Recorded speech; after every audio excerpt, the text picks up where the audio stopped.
jelaskan munculnya semua bima kasabat aidi, perbuatannya tangan-tangan manusia. Ada syirik. Seorang muslim, apalagi seorang mukmin yang betul-betul hamba Allah, umat Muhammad alaihi salatu wassalam, itu dituntun bersikap di atas ilmu, bukan bersikap di atas apa maunya orang, perasaan. Allah Subhanahu wa taala berfirman, "Wala taqfu ma laysa laka bihi 'ilm, innas sam'a wal basara wal fuad kullu ulaika kana anhu mas'ula."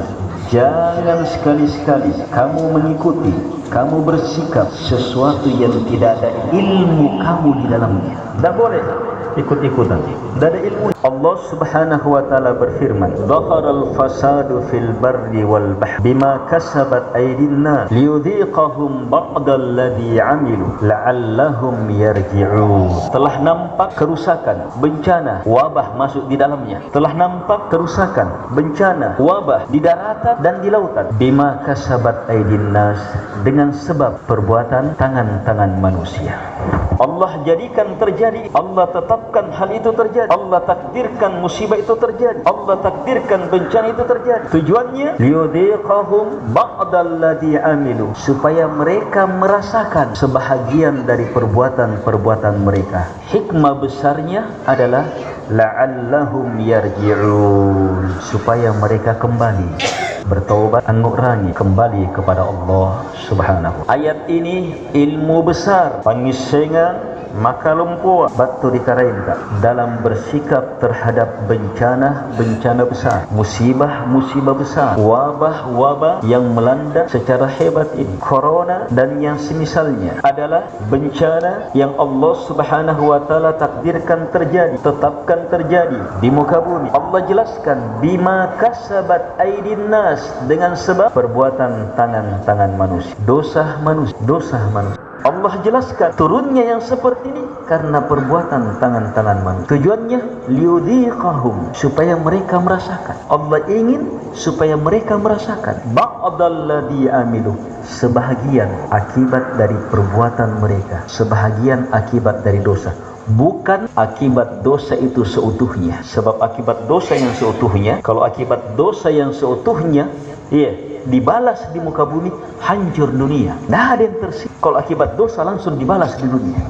Akibat kesyirikan, kekafiran, kemunafikan, beragam dosa-dosa, supaya mereka merasakan sebahagian dari dosa-dosa mereka. Tujuannya la'allahum yarji'un, supaya mereka kembali sadar, kembali kepada Tuhan. Itu yang Allah ingin. Ini ilmu. Kalau kita hanya nonton TV tidak dapat ilmu begini. Nonton TV dengan radio dengar, corona, sebentar berubah menjadi corona. Hanya bahayanya nih virus, bahayanya nih virus. Padahal virus itu apa? Makhluk dari makhluk kecil, ciptaan dari ciptaan Allah, yang Allah perintah begini. Akhirnya yang orang takuti virus, bagaimana menghadapi virus? Selesai virusnya? Tidak selesai masalahnya, sebab dosa tetap berlanjut. Kalau dalam ayat apa masalah sebenarnya?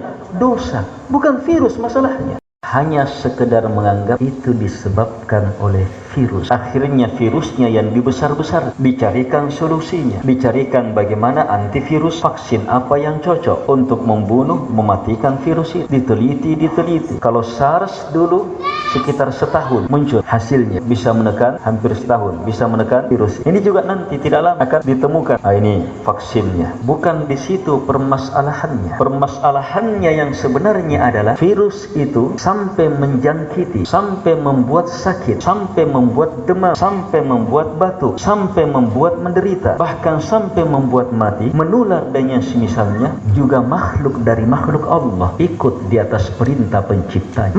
Semua makhluk ciptaan Allah, Allah yang atur. Sekarang Allah jelaskan munculnya semua bima kasabat aidi, perbuatannya tangan-tangan manusia. Ada syirik. Bersikap di atas ilmu, saya sebarkan di atas ilmu, saya berkomentar di atas ilmu, bahkan saya takut terhadap virus ini, saya menjauh dari virus ini juga di atas ilmu, bukan sekedar ikut orang. Kalau sekedar ikut-ikut orang, maka mengingatkan Nabi Muhammad alaihi salatu wassalam, wa in tuti' aktsara man fil ardi yudilluka an sabilillah. Muhammad punanu pinawa kebanyakan manusia di muka bumi, maka mereka akan menyesatkan kamu dari jalan Allah Subhanahu wa taala. Sebab manusia punya mau semuanya.